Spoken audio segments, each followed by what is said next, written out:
Britain is an overcrowded island. In the last 30 years, an increasing population has made its mark on both the urban and rural landscape. Our country has changed forever. England is now the most densely populated country in Europe. We now have more people per square mile than China, Japan or India.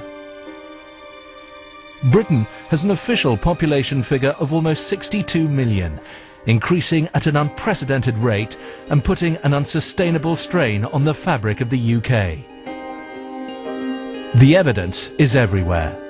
On housing, despite periods of frantic house building on both greenfield and brownfield sites, the number of available homes falls woefully short of needs, and limited supply just fuels long-term house price inflation. On services, public services, the NHS, local authorities and the police are stretched thin the length and breadth of the country. On public finances, the cost of an extended benefit system and public pension provision has become unsustainable without radical change. On transport, our transport infrastructure is not coping, and major road and rail network improvements are merely playing catch-up with the population explosion that appears to be out of control.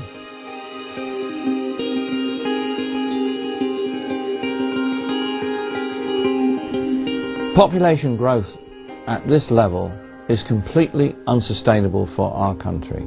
There is no indication that it will slow without radical intervention by ourselves. 61.8 million is the official estimate, but successive official figures have been shown to be woefully inaccurate.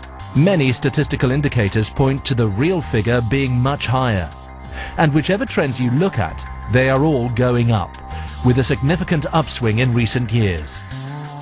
By 2050, Britain's population will swell by 24% to 77 million. In the league table of EU countries, that'll see Britain overtake France and even Germany as the most populated country.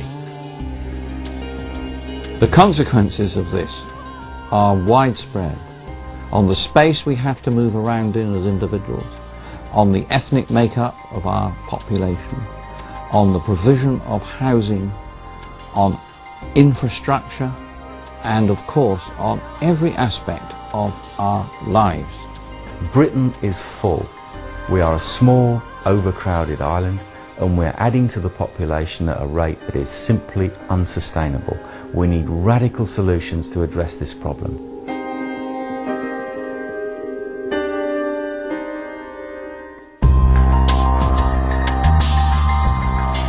The population trends are startling. The Office of National Statistics data reveals that the recent significant upswing in Britain's population growth is entirely fueled by immigration, which is around 5 times the natural rate of population growth. This is unprecedented. Yet, it is only since the 1990s that immigration has actually added to the population total.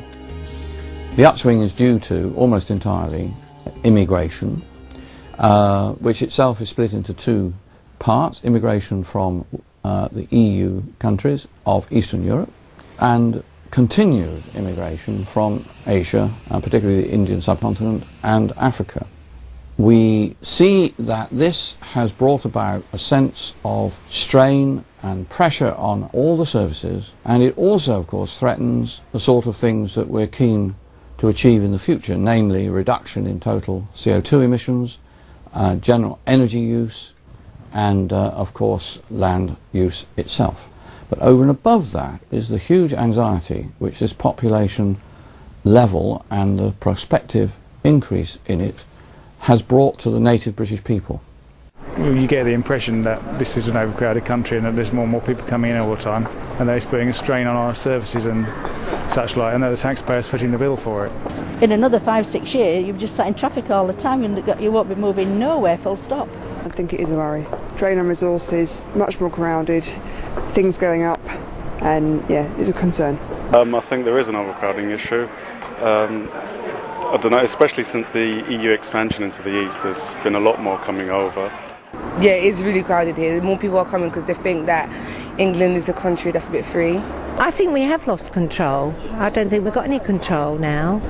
I think a lot of people feel very strongly about it. And there's too many people going like in courses, to like foreign people, don't know how to speak in English, and like they're going in courses. It's like they're not really getting nothing out of it. It's a big worry, isn't it? I'm worried for my children and my grandchildren now.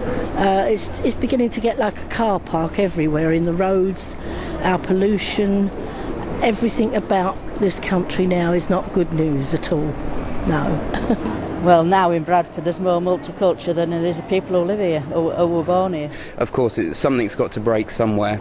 These comments are not isolated views. This graph reveals over time the percentage of people who say immigration is the most important issue facing Britain. The trend follows very closely the figures for net migration over the same period, and there is no sign that it is set to reverse. Well, it means this: even on government figures, we expect to see something like 7 million additional people in England by 21 years from now. And this means, in fact, something like 7 additional cities the size of Birmingham.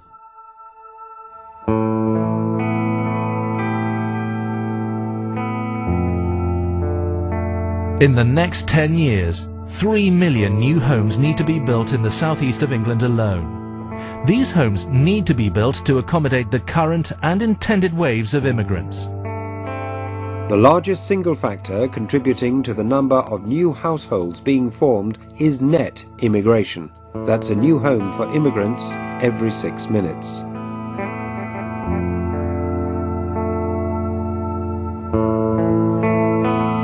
A new baby is born in the UK every 40 seconds. A quarter of those babies have a foreign-born parent, and in parts of London it's even higher at 3/4 of all babies born. Significantly, the UK birth rate has seen an upswing in recent years, up 11% since 2004, and immigrant mothers accounting for the majority of that increase. The foreign-born population is growing while the British-born population is declining. On current immigration trends and births to immigrants, the native English population will become a minority in their own country within the next 2 to 3 generations. Now, how can that be a sensible immigration policy? And that trend is now showing itself in our schools. We're experiencing a new baby boom. In particular, the Muslim population multiplied 10 times faster than the rest of society. The knock-on effect will be seen in 7 years' time.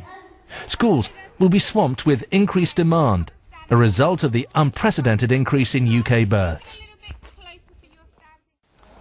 Up to 1997, legitimate immigration into the UK from outside the European Union was relatively controlled. However, the enormous expansion in the number of migrants since then has been due to 4 main factors. Membership of the European Union, illegal immigration, asylum applications, and the former Labour government's commitment to mass immigration. The most significant factor that has accelerated the growth in population originated here in Brussels, the seat of power of the EU. EU Directive 2004/38 formally opened UK borders to any EU citizens to come to work, live and raise their families in the UK. And every other EU state was supposed to accept migrants, yet the UK appeared to be receiving a disproportionate share. You have to ask yourself why so many people from around the world come to Britain, a little island off the coast of Europe. It's because we make it too easy to come here, and we pay people benefits when they get here. As for illegal migrants, Britain is also the destination of choice. For many, Calais is the point of entry to the UK by whatever means. This afternoon, the seething anger of the migrants over their treatment erupted. They accuse the French of treating them like animals. This is just one small example of the tension building here. It is difficult to disagree with the mayor of Calais when she says this town has reached breaking point. Requesting asylum is easier with the British than in France. The asylum seeker is given accommodation and receives £31 to £40 a week when the annual salary of the average Eritrean is around £130. As the accusations fly and the number of migrants soar, the battle lines are the same. These are tenacious people prepared to risk everything to reach Britain. In England will be facilities for us. Here no facilities. Britain may not want these migrants, but in this squalid camp the men dream only of crossing the Channel and of completing their long journey.